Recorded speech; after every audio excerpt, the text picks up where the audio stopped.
Transfer का मतलब होता है मुंतकिल करना, यानी एक जगह से उठा के दूसरी जगह शिफ्ट कर देना।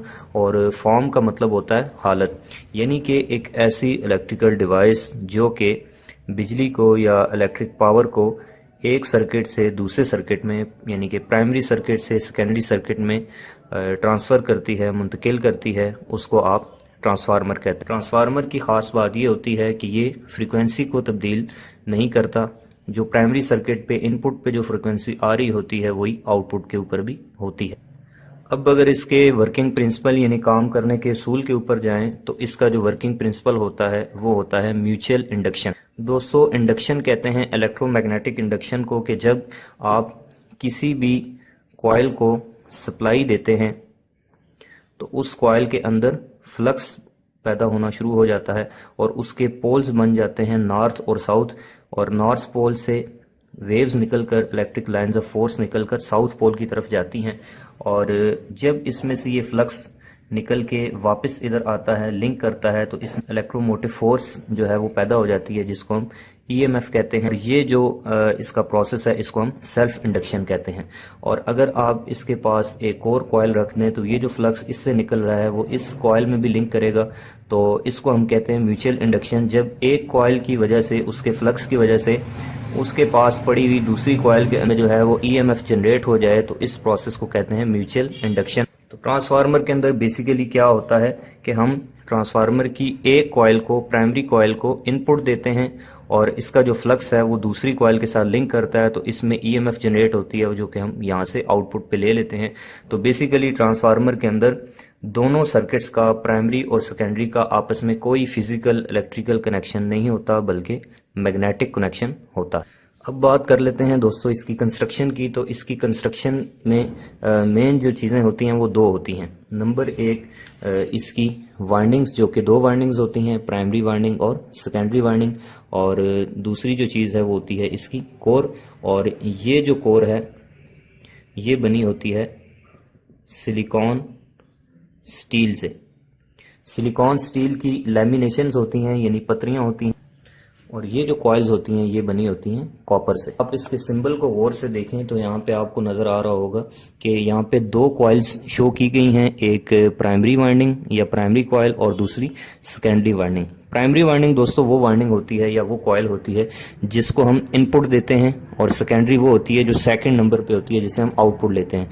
अगर हम यहाँ से इनपुट दें और यहाँ से आउटपुट लें तो ये प्राइमरी और ये सेकेंडरी, और अगर हम ऐसा ना करें, यहाँ से इनपुट दें और इधर से आउटपुट लें, तो फिर ये प्राइमरी और ये सेकेंडरी बन जाएगी। और इसमें प्राइमरी वाइंडिंग के ऊपर जो हम वोल्टेज अप्लाई करते हैं उनको हम जो है वो V1 या फिर VP कहते हैं, और सेकेंडरी वाइंडिंग के ऊपर जो वोल्टेज होते हैं उनको हम V2 या फिर VS कहते हैं। और प्राइमरी वाइंडिंग की जो टर्न्स होती हैं उनके लिए N1 का जो है वो हम यूज़ करते हैं वर्ड, और जो सेकेंडरी वाइंडिंग की टर्न्स हैं उनके लिए हम N2 यूज़ करते हैं। और जो इसमें से फ्लक्स निकलता है जो कि प्राइमरी से निकलकर सेकेंडरी में जाता है उसको हम फाई कहते हैं। उसके बाद दोस्तों बारी आती है इसकी टाइप्स की, कि इसकी कौन कौन सी टाइप्स होती हैं। तो मेजर इसकी दो टाइप्स होती हैं, स्टेप अप ट्रांसफार्मर और स्टेप डाउन ट्रांसफार्मर। दोस्तों जो स्टेप अप ट्रांसफार्मर होता है वो वोल्टेज को अप करता है और करंट को डाउन करता है, जबकि जो स्टेप डाउन ट्रांसफार्मर होता है वो वोल्टेज को डाउन करता है और करंट को अप करता है। वोल्टेज और करंट का अप और डाउन होना ये डिपेंड करता है कि आपकी नंबर ऑफ टर्न्स कितनी है प्राइमरी और सेकेंडरी के अंदर। एग्जांपल अब मैं बारी बारी आपको इसका सिंबल और इसकी ब्लॉक डायग्राम को एक्सप्लेन करके दिखाता हूँ। जी तो दोस्तों आपको यहाँ पे नज़र आ रहा होगा कि ये मैंने एक ट्रांसफार्मर की ब्लॉक डायग्राम बनाई है, और इसमें ये जो पोर्शन है, ये जो बॉक्स है, ये कोर को रिप्रेजेंट कर रहा है, और ये इसकी एक साइड पे प्राइमरी वाइंडिंग है और दूसरी साइड पे सेकेंडरी वाइंडिंग है।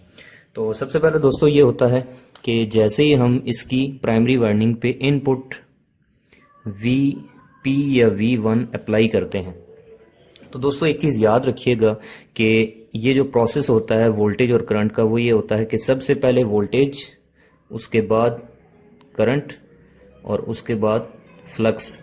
जब भी आप किसी भी सर्किट में या फिर किसी भी कॉइल में, स्पेशली इंडक्टर में वोल्टेज अप्लाई करते हैं, तो वोल्टेज अप्लाई करने के बाद उस कॉइल में से करंट पास होती है, करंट गुजरती है और उस करंट की वजह से एक फ्लक्स जनरेट होता है। इसके नॉर्थ और साउथ पोल्स होते हैं। ऐसे ही हम यहाँ पे Vp या V1 वोल्टेज अप्लाई करेंगे तो इसमें से एक करंट पास होगी जिसको हम I0 कहेंगे, क्योंकि आउटपुट के ऊपर हमने लोड नहीं कनेक्ट किया गया। जैसे ही ये करंट इसमें से वाइंडिंग में से गुजरेगी तो इस करंट से एक फ्लक्स जनरेट होगा जो कि इस प्राइमरी सर्किट से सेकेंडरी सर्किट में जाएगा और इसकी डायरेक्शन लेफ्ट टू राइट होगी और इसको हम नाम देंगे फाई का।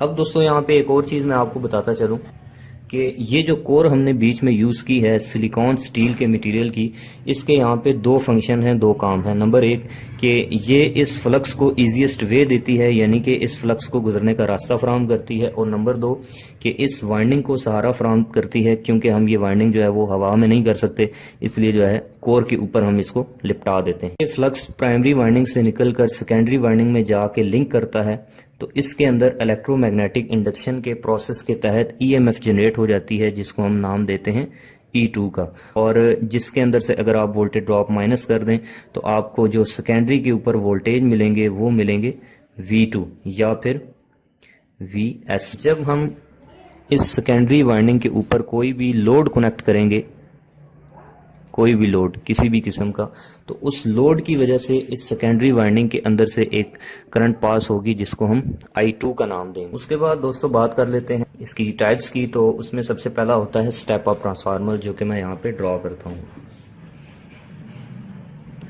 दोस्तों स्टेप अप का मतलब ये होता है कि ऐसा ट्रांसफार्मर जो कि वोल्टेज को अप कर दे। तो स्टेप अप ट्रांसफार्मर में दोस्तों ये होता है कि इसकी जो प्राइमरी टर्न्स हैं उनकी जो तादाद है वो कम होती है, जबकि सेकेंडरी साइड पे ज़्यादा टर्न्स होती हैं। टर्न्स ज़्यादा होंगी उतने ज़्यादा वोल्टेज इंड्यूस होंगे, वोल्टेज डबल अप होंगे।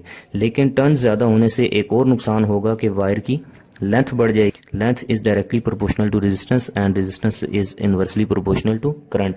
तो चूंकि टर्न ज़्यादा हो गई हैं, वोल्टेज तो ज़्यादा हो गए हैं, लेकिन उससे लेंथ बढ़ गई है, लेंथ बढ़ने से रेजिस्टेंस बढ़ रही है, तो इसलिए करंट कम हो जाएगी। तो यही वजह है कि स्टेप अप ट्रांसफार्मर टर्न ज़्यादा होने की वजह से वोल्टेज को स्टेप अप करता है लेकिन करंट को कम कर देता है, क्योंकि उसकी रेजिस्टेंस बढ़ जाती है।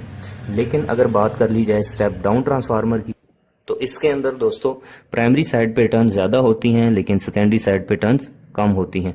यानी कि प्राइमरी साइड पे ज़्यादा वोल्टेज होंगे, सेकेंडरी साइड पे कम वोल्टेज होंगे, लेकिन सेकेंडरी में चूंकि टर्न्स कम हो गई हैं तो इसलिए उसकी रेजिस्टेंस कम होने की वजह से करंट बढ़ जाएगी। तो स्टेप डाउन ट्रांसफार्मर जो है ये वोल्टेज को कम करता है लेकिन करंट को बढ़ा देता है। फिर जो रेशो बनेगी उसको कहते हैं हम ट्रांसफॉर्मेशन रेशो, और उसका फार्मूला कुछ इस तरह से होगा। इसके अंदर आप टोटल तीन चीज़ें जो है वो मेंशन करेंगे, नंबर ऑफ टर्न्स प्राइमरी की और सेकेंडरी की, secondary turns divided by primary turns, और secondary voltage divided by primary voltage, और primary current divided by secondary current. तो फॉर एग्जांपल आपको इनमें से कोई भी पैरामीटर मेजर करना है। जैसे मैं कहता हूं कि मेरे पास ये तीनों पैरामीटर्स हैं और मुझे V2 फाइंड करना है, तो मैं इसकी क्रॉस मल्टीप्लिकेशन करके जो है वो ये फार्मूला ड्राइव कर लूँगा कि N2 divided by N2 multiply by V1 divided by N1।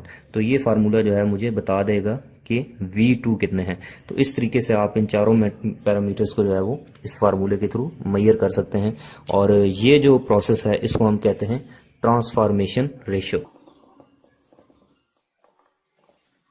दोस्तों आपको ट्रांसफार्मर के बारे में बेसिक जो गाइडेंस है वो मिल गई होगी कि ट्रांसफार्मर क्या होता है, किस उसूल पे काम कर। इसके अलावा मैं ट्रांसफार्मर के ऊपर एक डिटेल्ड वीडियो बनाऊंगा जिसमें मैं आपको प्रैक्टिकली ट्रांसफार्मर को वोल्टेज कनेक्ट करके दिखाऊंगा कि वो कैसे वोल्टेज को स्टेप अप और स्टेप डाउन करता है। मिलते हैं एक नई वीडियो में किसी नई टॉपिक के साथ, तब तक अपना ख्याल रखिएगा। अल्लाह हाफिज़।